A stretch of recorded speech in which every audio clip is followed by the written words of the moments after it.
නමස්කාර වේවා බුදුරුවනට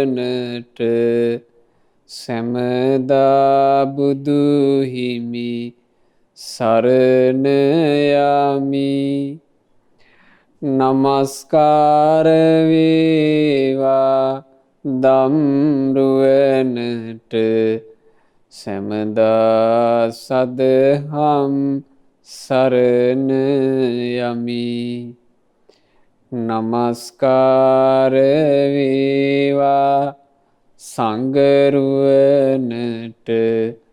සැමදා මහා සංඝ සරණ යමි. නමස්කාර වේවා තුනුරුවනට සැමදා තිසරණ සරණ යමි. සාදු සාදු සාදු. ගුරු දේවෝත්තම පින්වත් ලොකු ස්වාමීන් වහන්සේට මාගේ ගෞරවාදර වන්දනාව වේවා. සාදු සාදු සාදු. ගරුතර මහා සංඝරත්නයන් අවසරයි. එක්සත් රාජධානියේ පදිංචි පින්වත් චමිලා කුමාරගේ රනිලා පෙරේරා සහ චානක දිසානායක යන දූදරුවන් සහ අංජුල කුමාරගේ සහ ලලිත් පෙරේරා යන බෑනාවරුන් ඇතුළු චෙනුක, රනිෂ්ක, සෙනුර, තුෂිර, අයන්සා යන මුණුපුරු මිනිපිරියන් සහ චන්දිමා ඇඹුල්දෙනී මහත්මිය සහ අසන්තිමාලා ඇඹුල්දෙනී මහත්මිය යන මේ සුපින්නතුල්ලාගේ දායකත්වයෙන් තමයි අද ඔබට මෙම උතුම් ධර්ම දේශනාව ශ්‍රවණය කරන්නට ලැබෙන්නේ. අපගේ භාග්‍යවත් අරහත් මහා කරුණික බුදුරජාණන් වහන්සේ එක කාලයක වැඩ හිටියා මගධ ජනපදයේ. මේ මගධ ජනපදයේ දකුණු කඳුකරයට වෙන්න ඒකනාලා කියලා ගමක් තිබුණා. බුදුරජාණන් වහන්සේ ඒ කාලේ වැඩ හිටියේ ඔය මගධයේ ඒකනාලා කියන ගමේ. තේනකෝපන සමයේන කසී භාරද්වාජ බ්‍රාහ්මනස්ස. ඔය කාලේ ඔය ඒකනාලා ගමේම හිටියා කසී භාරද්වාජ කියලා බ්‍රාහ්මණයෙක්. මේ බ්‍රාහ්මණයා පංචමත්තානි නංගල සතානි පයුත්තානි හොන්ති වප්ප කාලේ නගුල් 500ක් පමණ යොදවාගෙන තමන්ගේ කුඹුර සීසාන කටයුතු ආරම්භ කළා. එතකොට මේ ලොකු කුඹුරු හිමිකමක් තිබ්බ බ්‍රාහ්මණයෙක් මේ කසී භාරද්වාජ කියලා කියන්නේ. මේ බ්‍රාහ්මණයා තමන්ගේ කුඹුර සීසාන දවස නගුල් 500ක් යදෙව්වා කියලා කියන්නේ හිතා ගන්න පුළුවන් අපිට කොහොම කුඹුරක් තියෙන්න ඇතිද කියලා. අතකෝ භගවා පුබ්බන්න සමයන් නිවාසෙත්වා පත්ත චීවර මාදාය යේන කසී භාරද්වාජ බ්‍රාහ්මනස්ස කම්මන්තෝ තේනුප සංකමී. ඉතින් බුදුරජාණන් වහන්සේ අර ඒකනාලා ගමේ භාග්‍යතුන් වහන්සේගේ කුටියේ වැඩ ඉද්දි මේ කසී භාරද්වාජ බමුණාව විශේෂයෙන් දකින්නවා. ඒ විශේෂයෙන් දකින්නේ පින්වතුනි පිනකට. දූරේ සන්තෝ පකාසෙන්ති හිමවන්තෝ පබ්බතෝ. බුදුරජාණන් වහන්සේට පින් තියෙන කෙනාව පේනවා කියනවා ඈතට පේන හිමාල පර්වතේ වගේ. අසන්තෙත්තන දිස්සන්ති රත්තින් කිත්තා යථා සර. පින නැති කෙනාව එහෙම පේන්නේ නැහැ කියනවා. එයා හරියට රාත්‍රියේ ළඟටම වැටලා තියෙන නොපෙනෙන ඊතලේ වගේ කියනවා. ඒ නිසා පින කියන එක ජීවිතේට පුදුමාකාර ප්‍රයෝජනයි. ඒ නිසාමයි භාග්‍යතුන් වහන්සේ වදාළේ යලම් පුඤ්ඤානි කාතුම් පින් කිරීමේ අනු කළ යුතු දෙයක්මය. පින යනු කළ යුතු දෙයක්මය කියලා භාග්‍යතුන් වහන්සේ පින වර්ණනා කළේ නිසා බලන්න මේ භාරද්වාජ බ්‍රහ්මණට පින් තිබුණා. ඒ නිසා භාග්‍යතුන් වහන්සේ මේ බ්‍රාහ්මණයා ගැන එදා දකිනවා. ඔහුගේ ජීවිතේ ඔහුට තියෙන විශේෂ කටයුත්තක් එදා 500ක් නගුල් යොදවලා එදා ඔහුගේ කුඹර සීසානවා. බුදුරජාණන් වහන්සේත් හවස් කාලේ මේ උදේ කාලේ සිවුරු පොරවගෙන මේ කසීභාරද්වාජ බ්‍රාහ්මණයාගේ කටයුතු කෙරෙන තැනට ඒ කුඹුර සීසාන ප්‍රදේශයට වැඩම කළා. තේනකෝපන සමයේන කසීභාරද්වාජ බ්‍රාහ්මනස්ත පරිවේශනා වත්තති. ඔය වෙලාව භාග්‍යතුන් වහන්සේ ඒ වැඩම කරන වෙලාව කසීභාරද්වාජ බ්‍රාහ්මණයා තමන්ගේ සීසාන පිරිසට ආහාර බෙදන වෙලාව. ඒ වෙලාවේ කට්ටිය වැඩ නවත්තලා ගොඩට ඇවිත් ආහාර ගන්න වෙලාව. අතකෝ භගවා යේන පරිවේශනා තේන උපසංකම. ඉතින් බුදුරජාණන් වහන්සේ ඔය පිරිසට දම් බෙදන සීමාවට ලං වුණා. උපසංකමිත්තා ඒකමන්තං 88. ඒ ලං වෙලා භාග්‍යතුන් වහන්සේ පාත්‍රයේ දෝතේ තබාගෙන භාග්‍යතුන් වහන්සේ එකත් පසෙක වැඩ හිටියා. දැන් ශ්‍රමණයන් වහන්සේ නමක් එකත් පසෙක වැඩ හිටින්නේ කුමක් උදෙසාද? දම් බෙදෙන තැනක. ඒ දාණය ලබා ගැනීම උදෙසානේ. අද්දසාකෝ කසීභාරද්වාජෝ බ්‍රාහ්මණෝ. කසීභාරද්වාජ බමුණා බුදුරජාණන් වහන්සේව දකිනවා. දිස්වාන භගවන්තං ඒ තද වෝච. දැකලා භාග්‍යතුන් වහන්සේට මෙන්න මෙහෙම කිව්වා. අහංකෝ සමන කසාමිච්ච වපාමිච්ච. ශ්‍රමණේ මේ බලන්න මං සීසාන කෙනෙක්. සීසාලා වපුරන කෙනෙක්. කසිත්වාච වපිත්වාච බුංජාමි. මං සීසාලා වපුරලා මහන්සි වෙලා උපයගෙන අනුභව කරන්නේ. ත්වම්පි සමන ශ්‍රමණේ ඔබත් කසස්සුච්ච වපස්සුච්ච. ඔබත් සීසාන්ට ඕන ඔබත් වපුරන්ට ඕන. සීසෑම් කරලා වපුරලා අනුභව කරන්න මේ නිකන් ඉල්ලගෙන ඉන්න එපා කිව්වා. ඔන්න ඒ බ්‍රාහ්මණයාට ඒ වෙලාවේ මේ හිතිච්ච එක මොකද භාග්‍යතුන් වහන්සේ දැන් මේ බුදුරජාණන් වහන්සේ කියලා මේ බමුණ දන්නේ නෑනේ. මේ බමුණට පේන්නේ තරුණ ශ්‍රමණයන් වහන්සේ නමක්. හොඳට මේ හැඩි දෙඩි අතපය තියෙනවා. භාග්‍යතුන් වහන්සේ රාජකුමාරයෙක්. ඒ නිසා ඊළඟට මුළු කපිලවස්තුවේම භාග්‍යතුන් වහන්සේට වඩා එදා සිද්ධාර්ථ කුමාරයාට වඩා ශිල්ප ශාස්ත්‍රයේ යුද්ධ ශිල්පයේ කෙළ පැමිණි කෙනෙක් හිටියේ නැහැ. ඉතින් එහෙම හොඳ දේහධාරී ශ්‍රමණයන් වහන්සේ නම නිකම් පාත්‍රයේ දරාගෙන ඉනකොට මේ බමුණට අවවාදයක් වගේ කරන්න හිතිලා තමයි මේ බමුණ මෙහෙම කියන්නේ. මම මේ මහන්සි වෙලා උපයගෙන අනුභව කරනවා. ඔබ වහන්සේත් එහෙම කරන්න ඕන කිව්වා. බලන්න ශාස්ත්‍රඥ වහන්සේ දීපු පිළිතුර. අහංකෝ බ්‍රාහ්මණ කසාමිච්ච වපාමිච්ච. බ්‍රාහ්මණය මමත් සීසානවා. මමත් වපුරනවා. කසිත්වාච වපිත්වාච බුංජාමීති. සීසෑම් කරලා වපුරලා තමයි මාත් අනුභව කරන්නේ. එතකොට මේ කසීභාරද්වාජ වමුණ තමන්ගේ විශාල පිරිස දිහා බලලා මෙන්න මෙහෙම කතාවක් කිව්වා. නකෝ පන මයං පස්සාම ගෝතමස්ස යුගංවා නංගලංවා පාලංවා පාචනංවා බලිවද්දේවා. අපි නම් ශ්‍රමණ බවත් ගෞතමයන්ගේ ඒ සීසාන්ට වපුරන්ට ගන්න වියගසක් හෝ නගුලක් හෝ කෙවිටක් හෝ ගවයෝ හෝ මේ මුකුත් අපි දකින්නේ. ඒ වුණ ශ්‍රමණ බවත් ගෞතමයෝ මෙහෙම කියනවා. බ්‍රාහ්මණේ මං සීසාන කෙනෙක්. බ්‍රාහ්මණේ මං වපුරන කෙනෙක්. සීසෑම් කරලා වපුරලා අනුභව කරන කෙනෙක්. ඔබ වහන්සේ එහෙම කියනවා. නමුත් ගොවියෙක් ගාව තියෙන්න ඕන ආම්පන්න කිසිවක් ඔබ වහන්සේ ගාව නැහැ. ඒ කාලේ හරියට තිබිලා තියෙනවා ගාථාවෙන් කරුණු කීම. බලන්න මේ කසීභාරද්වාජ බමුණා මේ සීසාන වෙලාවේ ගාථාවෙන් බුදුරජාන් වහන්සේට මෙහෙම කිව්වා.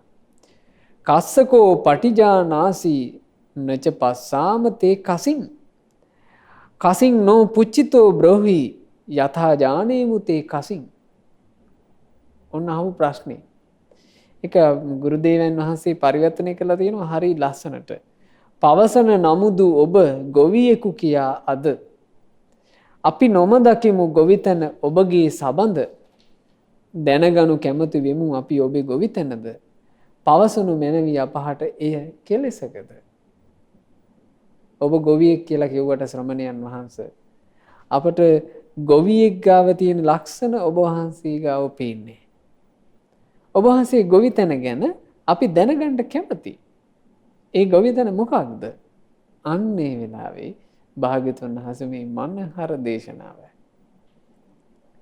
මේ දේශනාව බුදුරජාණන් වහන්සේ ඒ පින් තියෙන බ්‍රාහ්මණයට අවබෝධ කරන්න පුළුවන් විදිහට දේශනා කරන හැටි හරි ලස්සනයි. භාග්‍යවතුන් වහන්සේ ගාථාවෙන් මේ බ්‍රාහ්මණයට ඒ සුන්දර සීසෑම ගැන දේශනා කළා. සද්ධා බීජං තපෝ වුට්ටි පඤ්ඤාමේ යුග නංගලං හිරි ඊසා මනෝ යොත්තං සතිමේ පාල පාචනං. බුදුරජාණන් වහන්සේ දේශනා කරනවා සද්ධා බීජං බිජුවට සැදැහැවිය, තපෝ වුට්ටි වැසිදහරය තපස. ශ්‍රද්ධාව තමයි ඒ කුඹුරේ මා වපුරන බීජ. ඒ කුඹුර මන් තිමන්නේ තපස කියන වර්ෂාවෙන්. පඤ්ඤාමේ යුග නංගලං, නුවණ තමයි මගේ නගුල හා වියගස විදිහට තියෙන්නේ. හිරි ඊසා, නගුලිස ලැජ්ජාව. මනෝ යොත්තං, යොත තමයි මනස.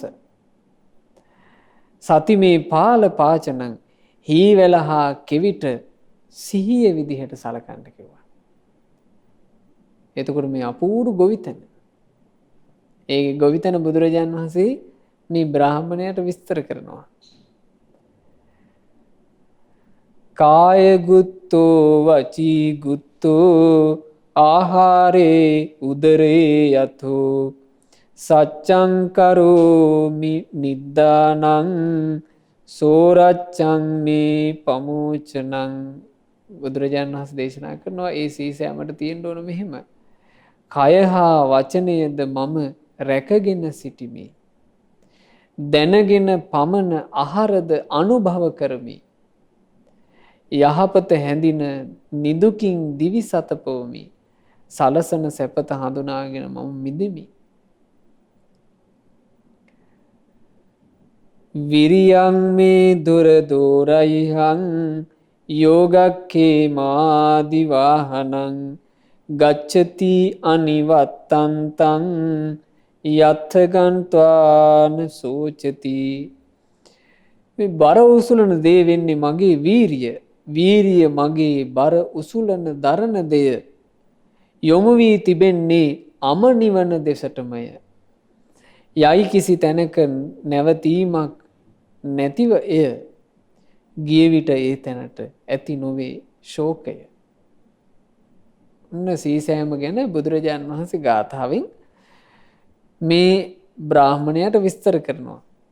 ඒව මේසා කසී කට්ඨා සාහෝති අමතප්පලා ඒතං කසින් කසිත්වාන සබ්බ දුක්ඛා පමුච්චති.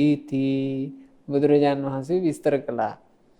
මාගේ සීසෑම කෙරුවේ මේ ලෙසය. බ්‍රාහ්මණය ඕන් ඔය විදිහට තමයි මගේ සීසෑම. ඒ ලෙසින් ඒ සීසෑම තුල ලැබුණේ අමඵලය. ඒ සීසෑමෙන් මං ලැබුවේ අමෘතය කියන ඵලය. මේ ලෙසින් සීසෑම කළ විට හැම දුකින් අත් මිදෙයි එම විට. ඕන් ඔය විදිහට සීසෑම කරගත්තොත් හැම දුකකින් මෙයාට අත් මිදෙන්න පුළුවන්. දැන් මේ කිව්වේ පින්වතුනේ නගුල් 500ක් යොදවගෙන තමන්ගේ කුඹුර සීසාන්න සූදානම් වෙන මිනිස්සෙකුට. බලන්න මේ කාලේ කොච්චර ලස්සනට ප්‍රඥා කතාවක් කරන්න අවකාශ තිබිලා තියෙනවද කියලා. බුදුරජාණන් වහන්සේ අපූර්ව සීසෑම දැන් සීසාන්ට ඕන කරන නගුල මේ වියගස හරක් මුකුත් පේන්නේ නැහැ කිව්වනේ. බුදුරජාණන් වහන්සේ හරි ලස්සනට විස්තර කළා ඒ දේවල් තමන් වහන්සේගේ අභ්‍යන්තරයේ තියෙන හැටි. අමාඵල ලැබෙන සීසෑම කරන කෙනෙක් තමන්ගේ කුඹුරේ වපුරන්නේ ශ්‍රද්ධා බීජය. ශ්‍රද්ධා කියලා කිව්වේ සද්ධාති තථාගතස්ස බෝධින් තථාගත බුදුරජාණන් වහන්සේගේ අවබෝධය අදහා ගැනීම. අදහා ගන්නවා කියලා කිව්වේ එය සත්‍යයි කියලා පිළිගැනීම. අදහා ගැනීම කියන එක හොඳට තේරුම් ගන්න පුළුවන්. ඒක අවස්ථාවක අපගේ ආනන්ද ස්වාමීන් වහන්සේ අචිරවතී නදියට වැඩම කරලා පැන් පහසු වුණා. පැන් පහසු වෙලා නදියෙන් ගොඩට ඇවිල්ලා ඉවුරේ උන්වහන්සේ කය වියලමින් වැඩ ඉන්නවා. තෙත සිඳවමින්. ඔය වෙලාවේ එතන අනිත් භික්ෂුන් වහන්සේලා පැන් පහසුට වැඩම කරලා හිටියා. වයසක භික්ෂුවක් අපගේ ආනන්ද ස්වාමීන් වහන්සේ ළඟට ඇවිල්ලා ආනන්ද ස්වාමීන් වහන්සේට කියනවා ස්වාමීනි ආනන්දයන් වහන්සේ භාග්‍යතුන් වහන්සේ දේවදත්ත ගැන මෙන්න මෙහෙම වචනයක් කිව්වා. ආපායිකෝ දේවදත්තෝ නේරයිකෝ. මහණී දේවදත්තයා අපාය යනවා. නිරේ යනවා. කප්පට්ටෝ කල්පයක්ම පැහෙනවා. අතේ කිච්චෝ ඔහුට කිසි පිළියමක් නැහැ. ඔන්න ඔහොම වචනයක් බුදුරජාණන් වහන්සේ වදාලා. මේ මහලු භික්ෂුව අහනවා ඈ බවත් ආනන්දයන් වහන්සේ ඔය භාග්‍යතුන් වහන්සේ ඔය ප්‍රකාශය කළේ යම් විශේෂ නුවණකින් දැකලාද එහෙම නැත්නම් නිකමටද කියලා ඇහුවා.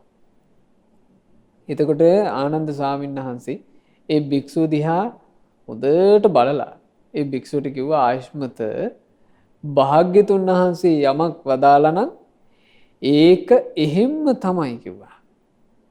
බුදුරජාණන් වහන්සේ යමක් දේශනා කළා නම් ඒක එහෙම්ම තමයි කියා අදහා ගැනීමක් ඇද්ද? එය ශ්‍රද්ධාවයි. ශ්‍රද්ධාවේ තියෙන්නේ මෙන්න මෙහෙම එකක්. ජානාති භගවා භාග්‍යතුන් වහන්සේ දන්නාසේක අහං නජානාමි මම නොදන්නා කෙනාය. සත්තාමී භගවා භාග්‍යතුන් වහන්සේ තමයි මගේ ශාස්ත්‍රුන් වහන්සේ.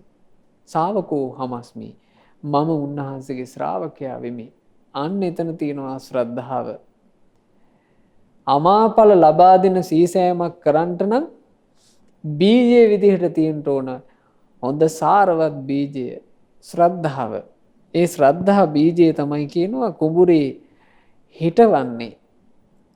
තපෝ වුට්ටි කෙලෙස් තැවීම කියන වර්ෂාවෙන් තපස කියන වැස්සෙන් මේ කුඹුර හැමතිස්සෙම තෙමනවා.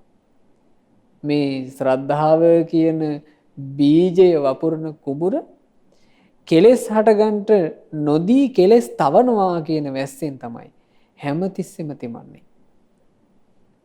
තපස කියලා කිව්වේ තවනවා කියන අදහස. තවන්නේ මොනවද? ක්ලේශයන්. ඒ වැසිදහර වෙන්නේ ඒ තපස කියනවා. හොඳ ඉවසීමෙන් හොඳ නුවණින් කෙලෙස් තවමින් වාසය කරනවා. පඤ්ඤා මේ යුග නංගලං නුවණ තමයි කියනවා මගේ නගුල හා වියගස විදිහට සලකන්න ඕන. මේ කුඹුර මනාකොට සාන්නේ. හොඳට කුඹුර සාරවත් වීම පිණිස මඩ පෙරලීම පිණිස කුඹුර හාන නගුල තමයි කියනවා ප්‍රඥාව. ප්‍රඥාව ගැන බුදුරජාණන් වහන්සේ දේශනා කළේ පඤ්ඤා නරාණං රතන. ප්‍රඥාව යනු මේ මිනිස්යාට ඇති වටිනාම සම්පතයි. පඤ්ඤා අනුත්තර ආභා ප්‍රඥාව යනු අනුත්තරීය ආලෝකයයි. කෙලෙස් එක්ක යොදවදින්න තියෙන්නේ කෙලෙස් කපා දාන්න තියෙන්නේ මේ ප්‍රඥාව කියන අවියෙන්. ඊළඟට බුදුරජාණන් වහන්සේ දේශනා කළා ජීවිතය ආරක්ෂා කරන ශ්‍රාවකයාගේ ජීවිතය ආරක්ෂා කරන මහා ඝන පෞර කියලා කියන්න පුළුවන්නේ මේ ප්‍රඥාවටයි. ආන්නේ ප්‍රඥාවෙන් තමයි කියනවා මේ කුඹුර සාන්නේ. හිරි ඊසා නගුලිස තමයි කියනවා පවට තියෙන ලැජ්ජාව. බලන්න මේ ජීවිතයක තුළ මේ ඔක්කොම එළිය තියෙන ඒවා නෙවෙයි. සාමාන්‍ය සීසෑමක් තුළ නම් බීජ ටිකත් එළිය තියෙන්නේ. ඊළඟට වැස්සත් බාහිරින් දෙන්න ඕනේ. නගුල් ආදියත් එළිය තියෙන්නේ. මේ නගුලිස මේ සියල්ල එළියේ තියෙන. නමුත් මේ හැම දෙයක්ම චිත්තඅභ්‍යන්තරේ ජීවිතය ඇතුලේ උපදව ගන්න ಗುಣ. හිරි කියලා කිව්වේ මොකද්ද? හිරි කියලා කිව්වේ පවට තියෙන ලැජ්ජාව. හිරියති කාය දුච්චරිතේන කයින් වැරදි වෙනවාට ඔහු ලැජ්ජයි. හිරියති වචී දුච්චරිතේන වචනයෙන් වැරදි කරන්නට ලැජ්ජයි. හිරියති මනෝ දුච්චරිතේන මනසින් වැරදි කරන්නට ලැජ්ජයි. හිරියති පාපකානං අකුසලානං ධම්මානං සමාපත්තිය. පාපී අකුසල් දහම් වලට පැමිණෙනවාට ලැජ්ජයි. එක අවස්ථාවක මට මතකයි තරුණයෙක් හම්බ වුණා. ඒ තරුණයා ගොඩාක් කල් මත්පැන් මත්ද්‍රව්‍ය පාවිච්චියෙන් වැළකීලා ඉඳලා අලුතෙන් ගිහිල්ලා ආයතනයක වැඩට. ඒ ආයතනේ වැඩට ගියාට පස්සේ ආයතනයේ පිරිස පාටි එකක් සාදයක් දාලා. මේ සාදයේදී අනිත් ඔක්කොමලා බොනවා. අනිත් ඔක්කොමලා බොනකොට මට හරි නෑනේ කියලා ලැජ්ජාවට බිහිලා. එතකොට ලැජ්ජාව කියලා මේ සාමාන්‍ය සමාජයේ ගන්න එක නෙවෙයි මෙතන ලැජ්ජාව කියන්නේ. ලැජ්ජාව කියලා කියන්නේ කයින් අකුසල් කරන්න තියෙන ලැජ්ජාව. වචනෙන් අකුසල් කරන්න තියෙන ලැජ්ජාව. මනසින් අකුසල් කරන්න තියෙන ලැජ්ජාව. යම් පවකට තමන් පත්වෙයිදෝ කියලා තියෙන ලැජ්ජාව. පාපය කියන එකෙන් තමන්ගේ ජීවිතේ බේරගන්න තියෙන ලැජ්ජාව. මොකද පින්වතුනි මේ ජීවිතේ කිලුටු කරගන්නවාද පිරිසුදු කරගන්නවාද කියලා කියන කාරණේ තියෙන්නේ තමන් ගාව. බුදුරජාණන් වහන්සේ දේශනා කළා අත්තනාව කතම් පාපං තමුන් පව් කරොත් අත්තනා සංකිලිස්සති තමන් කෙලෙසෙනවා. අත්තනා අකතම් පාපං හැබැයි තමන් පව් කරන්නේ. තමන් පව් නොකර ඉන්නවා නම් අත්තනා විසුජ්ජති තමන්ම පිරිසිදු වෙනවා. සුද්ධි අසුද්ධි පච්චත්තං පිරිසිදු වීම අපිරිසිදු වීම කියන එක තමන්ගේ එකක් මිසක් නාඤ්ඤ මඤ්ඤං විසෝධේ තව කෙනෙකුට තව කෙනෙක්ව සුද්ධ කරනවා කියලා එකක් කරන්න පුළුවන්කම නැහැ කියලායි භාග්‍යතුන් වහන්සේ වදාළේ. ඒ හින්දා ඔහු ගාව තියෙනවා හොඳ නගුලිසක්. ඒ නගුලිස තමයි පව් කරන්න තියෙන ලැජ්ජාව. පාපයකට පැමිණෙන්න, අකුසලයකට පැමිණෙන්න, වැරද්දකට පැමිණෙන්න යා හරි ලැජ්ජයි. පව කියන එක පිළිකුල් කරනවා. ආන්න ඒක තමයි මේ මනා සීසෑම තුළ මේ ශාසනය තුළ කරන අමෘත ඵලයේ ලැබෙන සීසෑමේ තියෙන නගුලිස. රැහෙන තමයි මනස. රැහෙන තමයි කියනවා මේ යොත තමයි කියනවා පිරිසිදු මනස. අකුසල් වලින් වළක්වගත්ත ඒ කියන්නේ පවට ලැජ්ජාව සහිත, තපස සහිත, ප්‍රඥාව සහිත, ශ්‍රද්ධාව සහිත මනස තමයි කියනවා මේකේ තියෙන රැහෙන කියලා කියන්න පුළුවන්. හීවැල හා කෙවිට සලකනු සතිය ලෙස. හීවැල කෙවිට කියන දෙක සිහිය. සිහිය කියලා කිව්වේ මේ ශ්‍රාවකයෙකුගේ ජීවිතයට අත්‍යවශ්‍ය කාරණාවක්. සිහිය ගැන බුදුරජාණන් වහන්සේ දේශනා කළේ සති ආරක්ෂාව කියලා. සිහිය කියන්නේ ශ්‍රාවකයාට තියෙන ආරක්ෂාවක්. සිහිය කියලා කියන්නේ මේ ශ්‍රාවකයාගේ ජීවිතේ සුරකින්න තියෙන ආරක්ෂාවක්. ඔන්න ඔය ටික තමයි කියනවා මේ සීසෑමට අවශ්‍ය කරන්නේ. ඔය ටිකෙන් තමන්ව රැක ගන්නවා. තමන්ව හොඳට සාරවත් කරගන්නවා. තමන්ගේ ජීවිතේ සරු කරගන්නවා.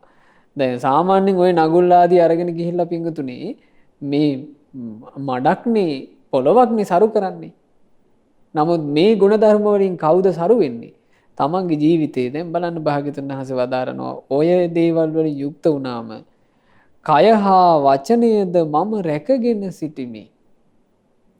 හොඳට කය වචනේ දෙක රැකගෙන ඉන්නවා. කය වචනේ දෙක රැකගත්තා කියලා කිව්වේ කොහොමද? සිල්වත් වුණා. හොඳට සිල්වත් වෙලා කියනවා ඉන්නේ. සීලය කියන එකෙන් යුක්ත වෙලා වාසය කරන කෙනෙකු. බුදුරජාණන් වහන්සේ දේශනා කළා මේ බුද්ධ දේශනාවේ තියෙනවා මේ ශාසනය තුල සීලය කියන්නේ ශ්‍රාවකයාට තියෙන ආභරණයක් වගේ එකක්. ආභරණය කියලා කියන්නේ මේ කාටවත් මේ පෙන්වන්න තියෙන එකක් නෙමෙයි. ඒ අදහසින් නෙමෙයි එතන ආභරණය කිව්වේ. ආසාවෙන් පැලඳ ගන්න එකක්. ආභරණය. සීලය කියලා කියන්නේ සියලු ගුණ ධර්ම වලට අම්මා කෙනෙක් වගේ දෙයක්. ඒ සීලය කියන මූලික ගුණය තිබ්බොත් තමයි අනිත් ගුණ ධර්ම උපදින්නේ. ඒ නිසා මේ සීසෑම කරන කෙනා තමන්ගේ ජීවිතේ හොඳට සීලවන්ත කරගන්නවා කියනවා. මං හොඳට කයයි වචනයයි කියන දෙක ආරක්ෂා කරගෙන වාසය කරනවා. බොහෝ දිනක් පින්වතුනි රකින්න මහන්සි ගන්න මේව නෙවෙයි. නමුත් රැක නොගන්නා ලද කය ලොකු විපතකට අපි වැදලා දානවා. රැක නොගන්නා ලද වචනය අපිව ලොකු විපතකට ඇදලා දානවා. බුදුරජාණන් වහන්සේ දේශනා කළ එක අවස්ථාවක ඔන්න මිනිස්සෙක් ජීවත් වුණා කය වචනේ දෙක මිනිහා රැකගෙන නැහැ. කයිනුත් වැරදි කළා. ප්‍රාණඝාතය, සොරකම, සල්ලාලකම මේවා කළා. වචනිනුත් වැරදි කළා. බොරු කීලම් හිස් වචන පරස වචන මේවා කතා කර කර වාසය කළා. ඔන්න මිනිහා මලා. මැරුණට පස්සේ මිනිස්සු දැන් මේ මැරිච්චි මිනිස්සයාට මේ තොරම් බැඳලා පාර පුරාම කොඩි දාලා මහා පෙරහැරින් අරගෙන ගිහිල්ලා මේ මිනිස්සයව ආදාහනය කරනවා. ආදාහනය කරලා එතෙන්ට එකතු වෙච්චි අපි හිතමු ලක්ෂ ගාණක් මිනිස්සු එකතු වුණා කියලා. ඒ මිනිස්සු එක්වන්ව පතනවා අනේ මේ කෙනා මරණින් මතු සුගතියේම යාවා. අනේ මේ කෙනාට මරණින් මතු සුගතියේ දොරටු ඇරේවා කියලා පතනවා. භාග්‍යතුන් වහන්සේ අහනවා මහණෙනි පැතුවාට එහෙම දොර ඇරෙයිද? ඕක මේ වගේ එකක්. මිනිස්සෙක් ලොකු ගලක් අරගෙන ගිහිල්ලා මේ ගල දැම්මා ලිඳකට. ලොකු ගල ලිඳට දාපුවම මොකද්ද වෙන්නේ පින්වතුනි? මේ ගල අර වතුරේ ජබොක් ගාලා වැටිච්ච ගමන් ගිලෙනවා. ගිලුණාට පස්සේ මිනිස්සු ලක්ෂ ගාණක් එකතු වෙලා මේ ලිඳ වටේ වට වෙලා යාදින්ට පටන් ගත්තා. අනේ මේ ලිඳට වැටිච්ච ගල වතුරේ පාවේවා. මේ ලිඳට වැටුණු ගල වතුර මතට පැමිණේවා කියලා දැන් පතනවා. බුදුරජාණන් වහන්සේ අහනවා මහණෙනි පැතුවාට ඒ ගල ජලයේ පාවේද? පාවෙන්නේ නැහැ.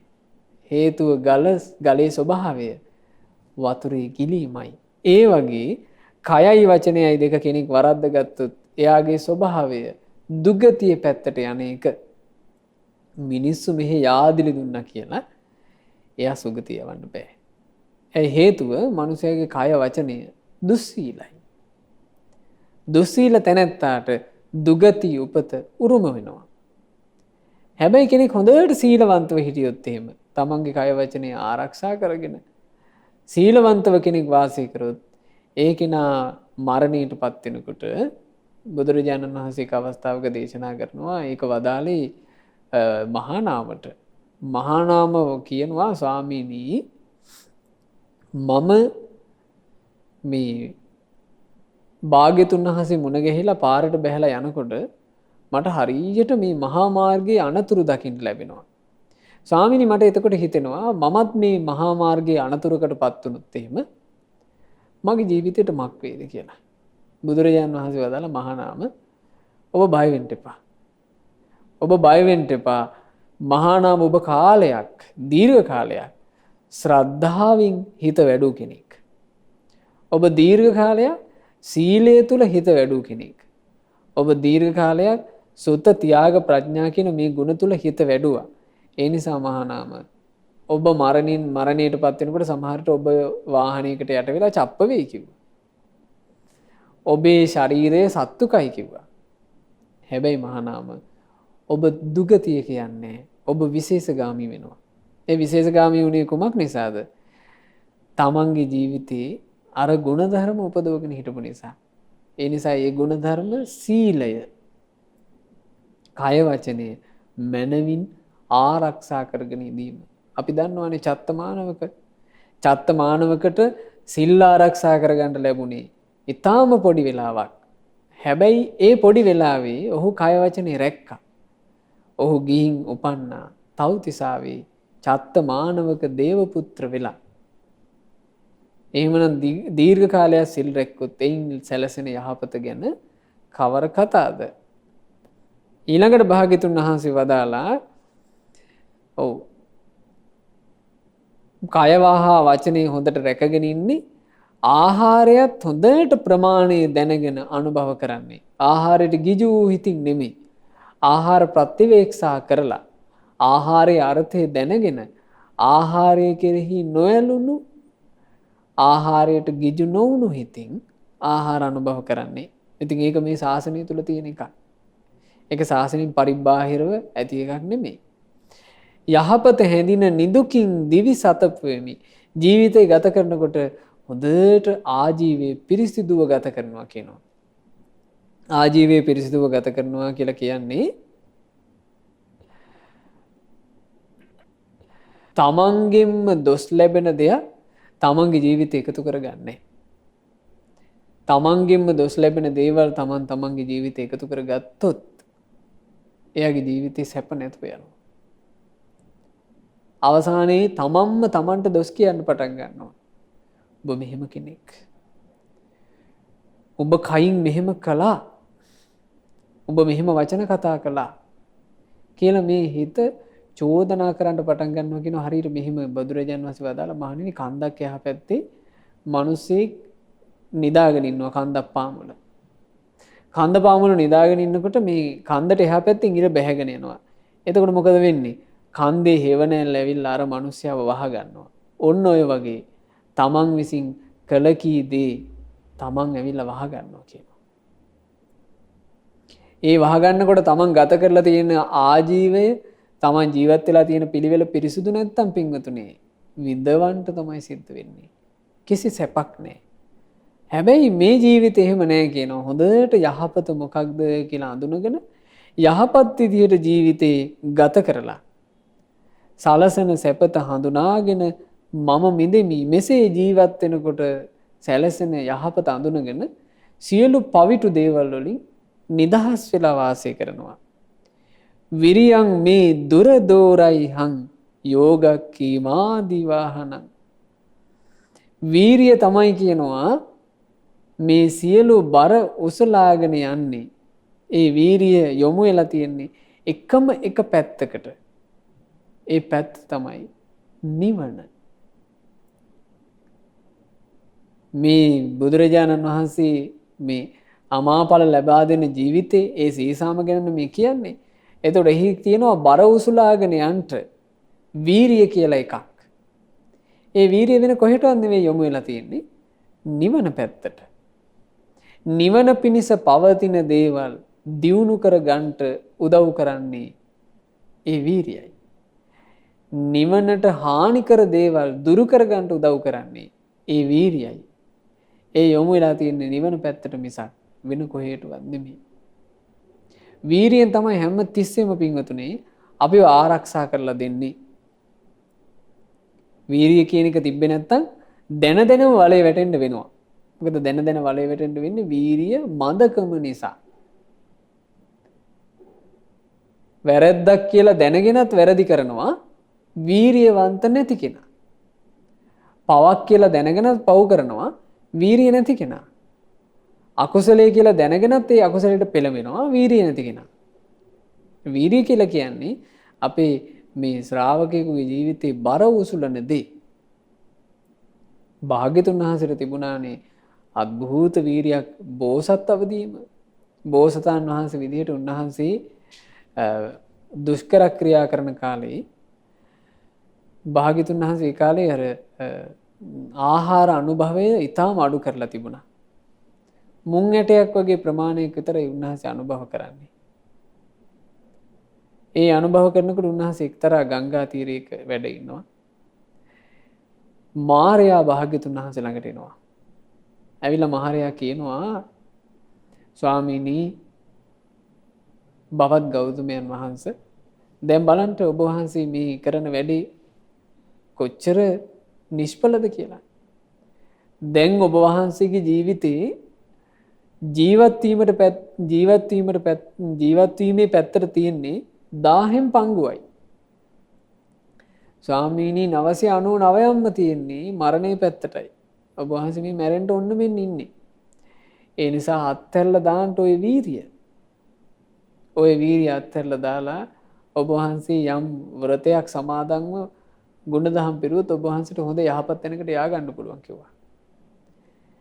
එතකොට බුදුරජාණන් වහන්සේ මාරයට කියනවා මාරේ බලන්න කිව්වා ওই ගලන මහා නදිය මගේ වීරිය කොච්චර බලවත්ද කියන්නේ.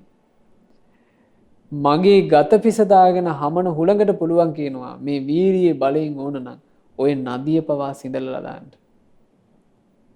ඒ නිසා මගේ මේ විහිරිය නම් මොහොතක්වත් මං අඩු කරගන්නේ කිව්වා. ඒ නිසා වෙන කෙනෙකුට ගිහින් කියන්න කිව්වා. ඕක. ඒ බඳු වීරියකින් මේ අමා නිවන අවබෝධ කරගෙන ශ්‍රී සම්බුද්ධ රාජ්‍යයට පත්වෙච්ච බුදුරජාණන් වහන්සේ තමයි ශ්‍රාවකයෙකුට අමාඵල ලබා ගන්න විදිහට ඒ සුන්දර සීසෑම ගැන මේ කතාව දේශනා කරන්නේ. වීරිය තමයි මේ ජීවිතය තුළ බර උසුලන දේ. ඒක යොමු වෙලා තියෙන්නේ අමා නිවන පැත්තටයි. යයි කිසි තැනක නැවතීමක් නැතිව එය.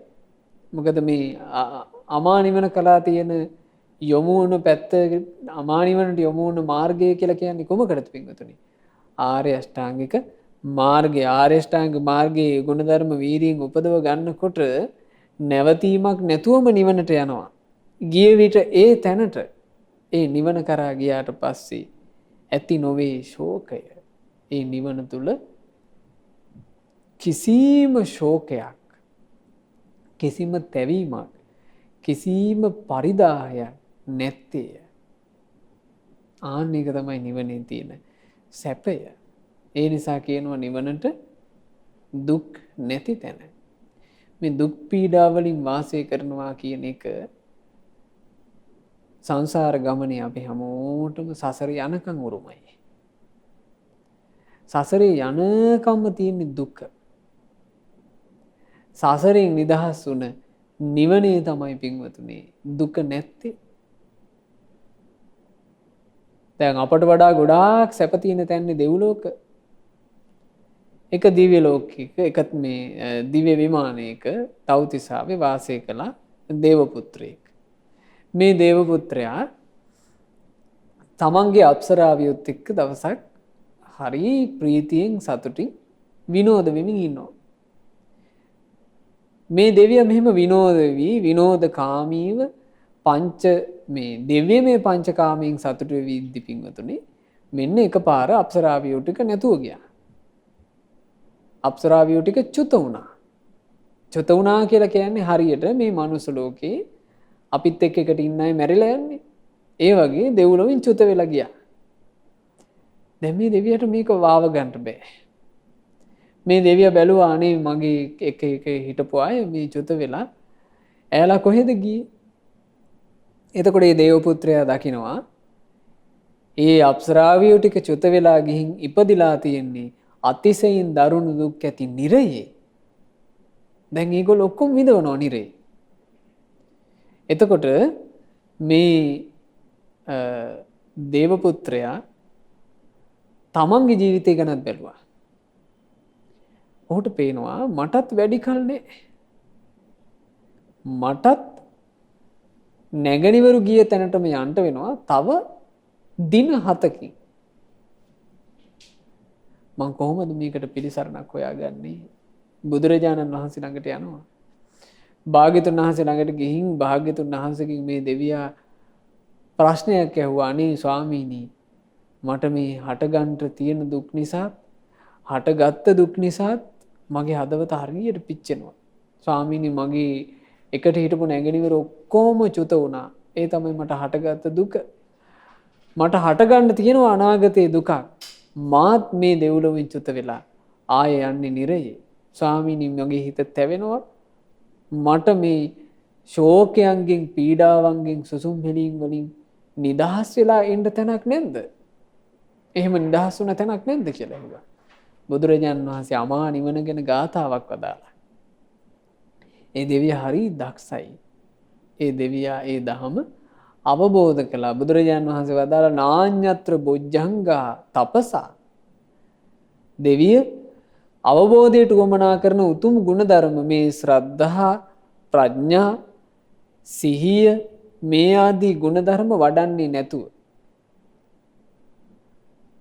නාඤ්ඤත්‍ර බොජ්ජංගා තපසා වීරිය වඩන්නේ නැතුව නාඤ්ඤත්‍ර ඉන්ද්‍රිය සංවරා ඉන්ද්‍රිය ටික සංවර කරගන්න නැතුව නාඤ්ඤත්‍ර සබ්බ නිස්සග්ගා සියලු දුක් වලින් නිදහස් වෙන්නේ නැතිව සොත්තින් පස්සාමි පානිනං මේ සත්වයාට වෙන සැපයක් මම නම් දකින්නේ නැහැ කියලා බුදුරජාණන් වහන්සේ දේශනා කළා. ඒ ධර්ම ඔහු අවබෝධ කරා. ඒ නිසා සැනසෙල්ලටපත් වුණා. ඒක තමයි ශෝක නැති තැන නිවන. බුදුරජාණන් වහන්සේ ඔය බ්‍රාහමණයට ඉතින් මේ විදිහට කියලා දුන්නා. බ්‍රාහමණය ඔය විදිහට තමයි මගේ සීසෑම කෙරුණේ. ඒ සීසෑම තුලින් ලැබුණේ මට අමෘතය. ඔය විදිහට සීසෑම කරගත්තු කෙනෙක් එයා හැම දුකින්ම නිදහස් කිව්වා. එතකොට මේ බ්‍රාහමණයට මේක තේරුණානේ. මේ බ්‍රාහමණයා අතකෝ කසී භාරද්වාජෝ බ්‍රාහමනෝ මහතියා කංසපාතියා පායාසං වඩ්ඩිත්වා. ඒ බ්‍රාහමණයා මේ සේවකයෙකුට කියලා ලොකු රම් බඳුනක් ගෙන්න ගත්තා. මේ ධනවත් බ්‍රාහමණයෙන්නේ. මේ රම් බඳුන ගෙන්නලා මේකේ හොඳ ප්‍රණීත කිරිබතක් පිරෙව්වා. පෙරවලා භාග්‍යතුන් වහන්සේට මේ පිළිගන්නනවා. පිළිගන්නකොට මේ බ්‍රාහමණයා කියනවා බුඤ්ජතු භවං ගෝතමෝ පායාසං. පවත් ගෞතමෙනි මේ කිරි ආහාරය ඔබ වහන්සේ වළඳන සීක්වා. කස්සකෝ භවං ඔබ වහන්සේ ගොවියෙක් නොවේ. අමාපල් ලැබෙන සීසෑම කරන ගොවියෙක් නොවේ. ගොවියෙකුට යමක් දුන්නාට ඒක කිසි වැරද්දක් නැහැ කියලා බුදුරජාණන් වහන්සේ දැන් පිළිගන්නවා. දැන් භාග්‍යතුන් වහන්සේ මේ කසී භාරද්වාජ බ්‍රාහමණයාට තමන් වහන්සේගේ ගොවිතැන ගැන කිව්වනේ. තමන් වහන්සේගේ ආජීවයේ තියෙන පිරිසුදුකම ගැන කිව්වනේ. ජීවිතේ කොච්චර පිරිසුදු කියලා. බලන්න භාග්‍යතුන් වහන්සේ වදාලා ගාථාභි ගීතං මේ අභෝජනීයං සම්පස්සතම් බ්‍රාහමණේස ධම්මෝ. ගාථාභි ගීතම් පනුදන්ති බුද්ධා ධම්මේ සති බ්‍රාහමණ වුත්තිරේසා. බ්‍රාහමණය ඕක සිද්ධ වෙන එකක් නෙවෙයි. ගාථා කියලා පහදවාගෙන බුදුවරු වළඳන්නේ. ඒක බුදුරජාණන් වහන්සේලාගේ සිරිත නෙවෙයි. අඤ්ඤේනච කේවලිනං මහේසින් කීනාසවං කුක්කුච්ච වූපසන්තං අන්නේන පානේන උපට්ඨ හස්සු කෙතං හිතං පුඤ්ඤපේකස්ස හෝතිති. බ්‍රාහමණය ඔබ හොඳට පිරිපුන් ගුණදහම් සපිරුණු උතුමන්ට ඊළඟට සංසුන් ගති දරන ඒ කෙලෙස් නැසූ රහතුන්ට අහරින් පැනින් ඒ උතුමන් සලකන්ට සුදුසය බමුණ පින්කෙත හඳුනගන්ට. බ්‍රාහමණය ඔබ මම මේ දානෙ පිළිගන්නේ ඔබ මේ පින්පුරා ගැනීම පිණිස රහතන් වහන්සේලා ප්‍රමුඛ මහා සංඝරුවනට දන් දෙන්න කිව්වා. එතකොට මේ බ්‍රාහමණය අහනවා අතකස්ස චාහං බොහෝ ගෝතම ඉමම් පායාසං ධම්මි. අනේ ස්වාමීනි මම ඔබ වහන්සේට මේක වෙන් කළා. එහෙමනම් මේ කිරිබත මං කාටද දෙන්නේ? බලන්න මේ කිරිබත ගැන බුදුරජාන් වහන්සේ කියන කාරණේ. භාග්‍යතුන් වහන්සේ වදාලා බ්‍රාහමණය තථාගතයන් වහන්සේ උදෙසා වෙන් කරපු ඔය කිරිබත බුදුරජාණන් වහන්සේම හෝ තථාගතයන් වහන්සේ හැර මේ ලෝකේ ওই කිරිබත වළඳන්න සුදුසු වෙන කෙනෙක් නැහැ. ඒ නිසා බ්‍රාහමණය දැන් මේ වෙලාවේ හැටියට ඔබ ඔය මේ කිරි ආහාරය අපහරිතේවා චඩ්ඩේහි ඔබ මේ ප්‍රාණීන් නැති වතුරට එක්ක දාන්න. අප්පානකේවා උදකේ ඕපිලාපේහි එක්ක මේ නිල් තනකොළ නැති තැනක ඔබ දාන්න. එතකොට මේ කසී භාරද්වාජ බ්‍රාහමණයා මේ කිරි ආහාරය එතන ඔහුට පහසුව තිබ්බ තැන වෙන්න ඇති අප්පානකේ උදකේ ඕපිලාපේසි. ප්‍රාණීන් නැති වතුරට මේ බමුණ අරගෙන ගිහිල්ලා හැලුවා. ඒ හලනකොට මෙතන ආශ්චර්යයක් වුණා. ඒ වතුරට වැටෙත්වීම මේ කිරිබත චිට්චිටායති චිටිචිටායති සන්ධූපායති සම්පදූපායති. චිට්චිටි කියන හඬින් චිටි චිටි කියන හඬින් දුන් දදා පුපුරන්න පටන් ගත්තා මේ කිරිබත. එතකොට පින්වතුනි මේක භාග්‍යතුන් වහන්සේ මේ පින්වන්තයාගේ පින උපද්දන්න කරපු දෙයක්. දැන් බලන්න ඔහු මහා ජයට ගොවිතැන් කර කර හිටපු කෙනෙක්. ඔහු හිතුවා ඔහුගේ ගොවිතැන තමයි හොඳ මේක කියලා. බුදුරජාණන් වහන්සේ වදාළ බ්‍රාහ්මණේ ඔය මේ එළියෙන් කරන ගොවිතැන් නෙවෙයි සාරවත් ගොවිතැන. අභ්‍යන්තර ජීවිතය තුළ උපදව ගන්න ගුණධර්ම වලින් කරන ගොවිතැනින් අමෘත ඵල ලැබෙනවා. ඒ ජීවිතේ ශ්‍රේෂ්ඨයි කියලා. එතකොට ඒ ශ්‍රේෂ්ඨයි කියලා කියපු කතාව අහලා පැහැදිලා ඒ ශ්‍රේෂ්ඨ උත්තමයාට දන් දෙන්න සූදානම් වෙනකොට ඒ උත්තමයා පිළිගත්තේ නැහැ ශ්‍රේෂ්ඨ බව නිසාම. ගාථා කියලා පහදවගෙන මම වළඳන්නේ නැහැ කිව්වා. එතකොට බුදුරජාණන් වහන්සේගෙන් අහනවා ස්වාමීනි මේක වෙන කාටද දෙන්නේ?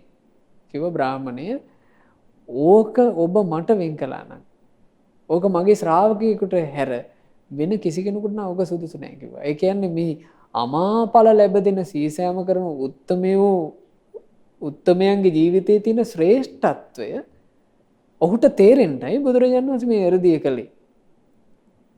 මේක අර ප්‍රාණින් නැති වතුරට දානකොට චට චට ගාලා පුපුරන්න ගත්තා. මේ බ්‍රාහ්මණයාගේ ඇඟ කිලිපොලා ගියා. බුදුරජාණන් වහන්සේ කියපු දේවල්ම රැව්පිලි රැව් දෙන්න පටන් ගත්තා. තමන්ගේ ගොවිතැන එපා වුණා. තමන්ගේ ගොවිතැන එපා වෙලා ඔහු භාග්‍යතුන් වහන්සේ ළඟ සිරසින් වැඳ වැටෙනවා.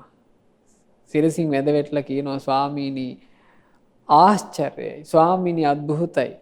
ඔබ වහන්සේ මට මේ කලේ හරියට යටට හැරවිලා හිටපු තිබ්බ දෙයක් උඩට හැරවලා පෙන්වුවා වගේ එකක්.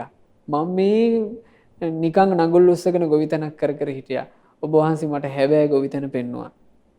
පටිච්චසමුප්පාදං වා විවරయ్య මට වැහැලා තිබුණ දෙයක් ඇරලා පෙන්වනවා වගේ මේ අමාඵල ලබා දෙන සීසෑම ඔබ වහන්සේ පෙන්වුවා.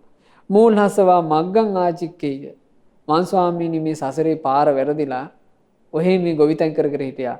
ඔබ වහන්සේ දුක් නැසන ගොවිතැන දුක් නැසන සීසෑම මට දේශනා කළා.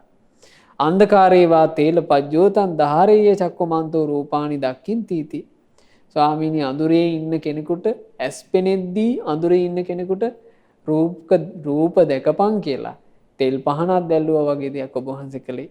ස්වාමීනි අද පටන් මම ඔබ වහන්සේව සරණ යනවා, ධර්මයේ සරණ යනවා, සංගරුවන සරණ යනවා. ස්වාමීනි ඔබ වහන්සේ ළඟ මට පැවිදි උපසම්පදාව ලැබේවා කියලා පැවිදි උපසම්පදාව ඉල්ලුවා. ඉතින් පැවිදි උපසම්පදාව ලැබූ ඒ කසී භාරද්වාජ බමුණා දැන් කසී භාරද්වාජ ස්වාමීන් වහන්සේ ඒ භාරද්වාජයන් වහන්සේ තමන් වහන්සේගේ ජීවිතය තුළ අර අමාඵල ලබා දෙන සීසෑම කරන්න පටන් ගත්තා. ශ්‍රද්ධා බීජය හිටවලා ඒ ශ්‍රද්ධා බීජයේ සිටුවීම පිණිස තෘෂ්ණමේ මොනවද තපස කියන වර්ෂාවෙන් මේ කුඹුර හොඳට තෙමලා ප්‍රඥාවෙන් කුඹුර හාලා සිහිය පවට ලැජ්ජාව මේවා උපදවගෙන ශ්‍රද්ධාව කියන බීජයෙහි හිටවලා කය වචනය දෙක හොඳට ආරක්ෂා කරගෙන සීලවන්ත වෙලා ආජීවයේ පිරිසුදු කරගෙන මෙහෙම ජීවත් වෙනකොට උන්වහන්සේ නොබෝ කලකින්ම අමා ඵලය ලබා ගත්තා. සියලු දුක් නැසලා රහතන් වහන්සේ නමක් බවට පත් වුණා. ඒ භාරද්වාජයන් වහන්සේ රහතන් වහන්සේලා අතර තවත් එක් රහතන් වහන්සේ නමක් බවට පත් වුණා. ඉතින් මේ අමාඵල ලබා දෙන සීසෑම ගැන ඇසූ දෙසුම අපටත් ඒ උතුම් ගුණධර්මයන් අපේ ජීවිතේ උපදවාගෙන අමාඵල ලබා ගැනීම පිණිසම උපකාර වෙත්වා. සාදු සාදු සාදු. රැස් කරගන්ට යෙදුණු සියලු පින් පළමු කොට සියලු දෙවියෝ අනුමෝදන් වේවා. සක්දිවිඳු ප්‍රධාන සතරවරන් දෙවිවරු, සෙම්පති දෙවිවරු, අපගේ ඉෂ්ඨකාමී දෙවිවරු පින් අනුමෝදන්ව දෙවියෝ දිව්‍ය ආශීර්වාදයෙන් වැඩේවා. දෙවියන්ගේ රැකවරණ අපට නොඅඩුවම සලසා දෙත්වා. දෙවියෝද සංසාර දුකින් අත මිදෙත්වා. සාදු සාදු සාදු. ගුරුදේව උත්තම පින්වත් ලොකු ස්වාමින් වහන්සේට මේ පින් අනුමෝදන්ව නිදුක් නිරෝග සුවය සැලසේවා. චිරජීවන සම්පන්නිය සැලසේවා. මේ ගෞතම බුදු ශාසනයේම උතුම් චතුරාර්ය සත්‍ය ධර්මය පරිපූර්ණ වශයෙන්ම අවබෝධ කරගන්නට වාසනාව ලැබෙත්වා. සාදු සාදු සාදු. රැස් කරගන්නට යෙදුණු සියලු පුණ්‍ය ධර්මයන් මහමෙවුනා වාසී රටලෝක වාසී උතුම් මහා සංඝරුවනට අනගාരികා මෑණිවරුන්ට පැවිදි අපේක්ෂාවෙන් සිටින පින්වතුන් හැමදෙනාට අනුමෝදන්ව නිදුක් නිරෝග සුව සැලසේවා. දීර්ඝායුෂ සැලසේවා. මේ ගෞතම ශාසනයේම චතුරාර්ය සත්‍ය ධර්මය අවබෝධ වේවා. සාදු සාදු සාදු. රැස් කළ සියලු පුණ්‍ය ධර්මයන් අද දේශනාවේ දායකත්වයේ දරන ඒ පින්වතුන් හැමදෙනාගේ නමින් මියගිය ඥාතීන්ට අනුමෝදන්ව ඥාතීන් පරලෝ වශයෙන් සැපවත් වේවා. සුවපත් වේවා. මේ දුක් සහිත වූ සංසාර ගමනින් ඥාතීන් නිදහස් වෙත්වා කියන අදහසින් සාදුකාර පවත්වලා ඥාතීන්ට පින් අනුමෝදන් කරන්න. විශේෂයෙන් රැස් කළ සියලු පුණ්‍ය ධර්මයන්ගේ ආශිර්වාදයෙන් අසනීපව සිටින නුගේගොඩ එඹුල්දෙණියේ පදිංචි පියසීලී දිසානායක මෑණියන්ට ඉක්මන් නිදුක් නිරෝග සුවපත් භාවය සැලසෙත්වා කියලා සාදු කියලා පින් අනුමෝදන් කරන්න. අද දායකත්වයේ දරන එක්සත් රාජධානියේ පදිංචි පින්වත් චමිලා කුමාරගේ රනිලා පෙරේරා සහ චානක දිසානායක යන දූ දරුවන්ටත් අංජුල කුමාරගේ සහ ලලිත් පෙරේරා යන බෑනාවරුන්ට චෙනුක රනිෂ්ක සෙනුර තුෂිර අයන්සා යන මුණුපුරු මිනිපිරියන්ට සහ චන්දිමා එඹුල්දෙණිය මහත්මිය ආසන්තිමාලා එඹුල්දෙණිය මහත්මිය යන ඒ සුපින්නොත් හැම දිනාට මේ සියලු පින් අනුමෝදන් වේවා. ඒ අයගේ පවුල්වල සෑම සියලු දෙනාට පින් අනුමෝදන් වේවා. ශ්‍රද්ධා මාසික ධර්ම දාන සමාජික සමාජිකාවන්ට ශ්‍රද්ධා කාර්ය මණ්ඩලයේ හැම දිනාට සුපින්නතුන් හැම දිනාට පින් අනුමෝදන්ව මේ උතුම් ධර්ම දානමේ පින්කමේ අනුහසින් තෙරුවන් සරණින් දෙවියන්ගේ රැකවරණින් ඔබට සියලු යහපත සැලසේවා. සුවසේ ධර්මයේ හැසිරෙන්න ලැබේවා. මේ ගෞතම ශාසනයේ චතුරාර්ය සත්‍ය ධර්මය අවබෝධ වේවා. ඔබ හැම දිනාටම තෙරුවන් සරණයි. නමෝ බුද්ධාය. මෙවැනි වටිනා ධර්ම දේශනා නැරඹීමට ශ්‍රද්ධා YouTube චැනලය සබ්ස්ක්‍රයිබ් කර සීනුව ලකුණ ඔබන්න.